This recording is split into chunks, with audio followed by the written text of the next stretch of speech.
সিরাজগঞ্জের তাড়াশ উপজেলার বারুহাস ইউনিয়নের কুসুম্বি গ্রামের দরিদ্র কৃষক আলম হোসেনের ছেলে আমিনুর রহমান টুটুল। তিনি সিরাজগঞ্জ সরকারি কলেজের রসায়ন বিভাগে 2022-23 শিক্ষাবর্ষের শিক্ষার্থী। গেল 16 জুলাই বৈষম্য বিরোধী ছাত্র আন্দোলনে সিরাজগঞ্জ ইসলামিয়া কলেজ মাঠে আন্দোলনে অংশ নেন। এক পর্যায়ে সেখানে উত্তেজনা ছড়িয়ে পড়লে পুলিশ টিয়ার শেল নিক্ষেপ করলে সেখানে পুরো এলাকা অন্ধকারাচ্ছন্ন হয়ে পড়ে। এতে পুলিশের ছোড়া 32টি রাবার বুলেট লাগে আমিনুর রহমান টুটুলের শরীরে। ছোটাছুটির এক পর্যায়ে বাঁ চোখে গুলিবিদ্ধ হন।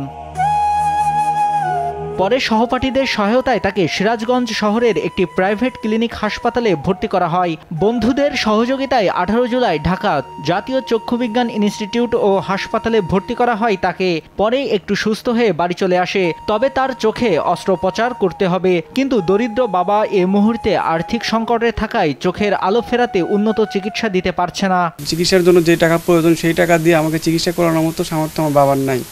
তো আমার দেশের কাছে চাওয়া, সরকারের কাছে এবং দেশের মানুষের কাছে চাওয়া যে যদি কোনো বিত্তবান আমাকে সহযোগিতা করে, আমার চিকিৎসার জন্য এগিয়ে আসে, তাহলে হয়তো আমার চোখটা আমি ফিরে পাইতাম। চিকিৎসা করেছি, এখন বর্তমান চিকিৎসা করার মতন আমার আর কোনো পরিস্থিতি নাই। তাই হয়তো আমি সরকারের কাছে করতেছি যে হয়তো আমার ছেলের চিকিৎসার জন্য যদি সে করতে তাহলে হয়তো আমার ছেলেটা চিকিৎসা হয়তো বাইরে যায়। ঢাকার ডাক্তাররা কাছে যে এটি চিকিৎসা হবে না, বাইরে ল লাগবে, ইন্ডিয়া ল লাগবে, এই কয়েক দেশে বেটা বাইতে এসে বসে আছে। এদিকে কামারখন্দ উপজেলার হায়দারপুর গ্রামের মৃত লুৎফর রহমানের ছেলে জুবাইর হাসান জেহাদও গুলিবিদ্ধ হন ছাত্র আন্দোলনে। তিনি সরকারি হাজী কোরব আলী মেমোরিয়াল কলেজের এইচএসসি পরীক্ষার্থী।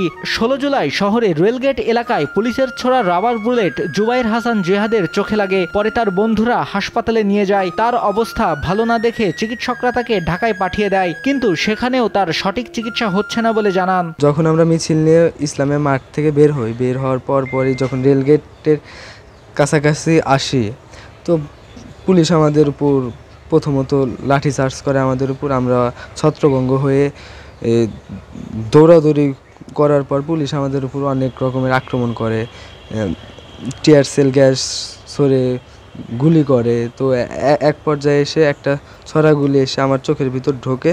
তারপর আমাকে ঢাকাতে ইমার্জেন্সিভাবে একটা অপারেশন করা হয়। অপারেশন করার পর থেকে আমি এখন পর্যন্ত এই বাঁ চোখে কিছুই দেখতে পাচ্ছি না।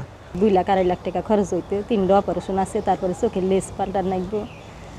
ধরেন যে বর্তমান সরকার যে হয়েছে, তো সরকারের কাছে এইটাই আমার আবেদন যে ধরেন যে আমার ছেলেরও যদি তারা সহজে চিকিৎসা করে যে আমার ছেলেরও চোখটা ভালো করে, তাহলে আমার এইটা একটু ভবিষ্যৎ আনন্দ করতে পারে। বৈষম্য বিরোধী ছাত্র আন্দোলনের সিরাজগঞ্জের সমন্বয়কদের দাবি, কেন্দ্রীয় সমন্বয়ক ও দেশবাসী যেন টুটুল ও জিহাদকে আর্থিক সহযোগিতা করে যাতে তারা ভালো চিকিৎসা নিতে পারে।